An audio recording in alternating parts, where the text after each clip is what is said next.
दोस्तों, एक बार जब बलदाऊ जी ने देखा कि श्री कृष्ण किसी चिंता में डूबे हुए हैं, तो पूछा कि क्या हुआ कान्हा, आज कुछ चिंतित प्रतीत हो रहे हो।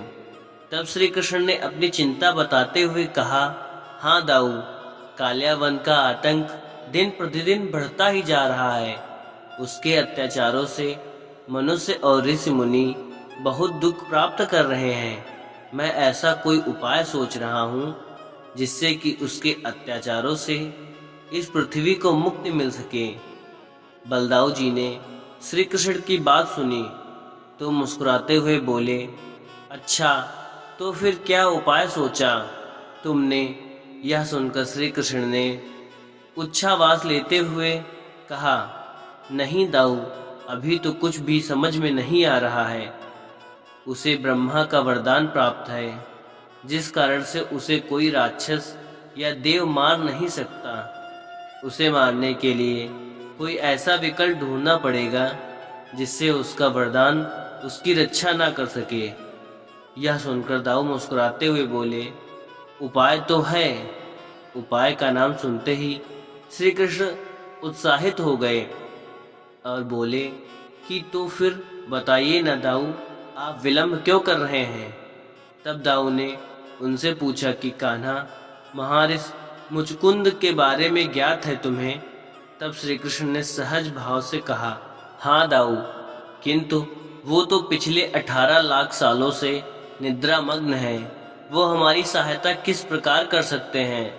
श्री कृष्ण की बात सुनकर बलदाऊ हंसते हुए बोले, एकमात्र ऋषि मुचकुंद ही ऐसे व्यक्ति हैं जो अपनी दृष्टिपात मात्र से किसी को भी क्षण भर में भस्म कर सकते हैं।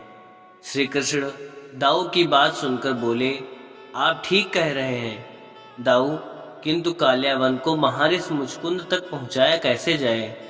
यह सुनकर बलदाऊ रहस्यमयी तरीके से मुस्कुराते हुए बोले, एक अच्छे धावक को जीतने के लिए घोड़े से पहले अपने कदम पीछे भी लेने पड़ते हैं। इतना कहकर बलदाऊ वहां से चले गए और श्री कृष्ण ने बलदाऊ की बातों का आशय समझा और जाकर कालियावन को युद्ध के लिए ललकारा और दोनों में युद्ध प्रारंभ हो गया। युद्ध भूमि में श्री कृष्ण ने कालियावन का उपहास उड़ाया और जब कालियावन ने क्रोधित होकर श्री कृष्ण के ऊपर प्रहार किया तो श्री कृष्ण युद्ध भूमि छोड़कर वहां से भाग खड़े हुए और घमंड से भरा हुआ कालियावन श्री कृष्ण को मारने के लिए ललकारते हुए उनके पीछे दौड़ पड़ा। कालियावन ललकारते हुए, अरे रणछोड़, बीच में ही युद्ध छोड़कर कहाँ जा रहा है।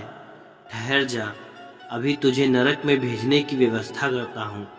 श्री कृष्ण की यह बात सुनकर बलदाऊ मुस्कुराते हुए बोले, सत्य कहा तो क्या करने वाले हो तुम। अभी श्री कृष्ण को कोई उपाय सूझ ही नहीं रहा था तो उन्होंने कहा, अभी तो कुछ समझ में नहीं आ रहा है दाऊ, अगर आपकी दृष्टि में कोई उपाय हो तो कहो। तब श्री कृष्ण सीधे उस गुफा में पहुँचे जहाँ मुचकुंद ऋषि अपनी तप की थकान मिटाने के लिए 18 लाख वर्षों से सो रहे थे और वहां पहुंचकर उन्होंने अपना पीतांबर सोए हुए मुचकुंद ऋषि के ऊपर ओढ़ दिया और स्वयं जाकर अंदर छुप गए। श्री कृष्ण के पीछे पीछे जैसे ही कालियावन ने गुफा में प्रवेश किया तो उसकी दृष्टि सोए हुए मुचकुंद ऋषि पर पड़ी। कालियावन, हा हा हा, तो यह है मथुरा नरेश की असली औकात। रण छोड़कर इस गुफा में कायरों की भांति सो रहा है, लेकिन अब इस धरती पर तेरा समय पूर्ण हुआ। और ऐसा कहकर कालियावन ने ऋषि मुचकुंद पर लातों से प्रहार करना शुरू कर दिया। कालियावन ने लातों के प्रहार से ऋषि मुचकुंद की निद्रा टूट गई और उन्होंने क्रोध से भरकर कालियावन की तरफ देखा और उनकी दृष्टि मात्र पड़ते ही कालियावन चलकर भस्म हो गया। और इसी लीला के कारण यशोदानंदन श्री कृष्ण रणछोड़ कहलाए। दोस्तों, अगर वीडियो अच्छी लगी हो तो एक लाइक शेयर जरूर करें। धन्यवाद।